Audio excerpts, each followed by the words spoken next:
गोसाइकुण्ड देउरालीको यात्रा देउरालीमा बासा बसेर उकालो लाग्दैछौँ। साथीहरू बल्ल बल्ल बल्ल हिँड्दै हुनुहुन्छ। अब सुनौँ है। बस्नको लागि सहज लौरी विनायक छ अरे, जुन हामीलाई अक्सिजनको कमी हुनसक्छ त्यो चाहिँ लौरी विनायकमा हुँदैन अरे। गोसाइकुण्डमा अक्सिजनको मात्रा कमी हुन्छ अरे, त्यो जानकारी पायौँ हामीले यहाँ दर्शकहरूबाट। र हाम्रो दिदी हुनुहुन्छ यता, एकदम स्मार्ट देखिनु भएको छ हाम्रो दिदी आज। लुक्स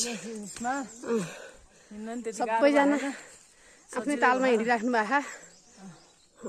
भगवानको कृपाले सबै राम्रो होस् भन्ने चाहनाका साथ हामी अघि बढिराखेका छौँ। पानी परेको छ तर बाटो चिप्लो बनाएको छ।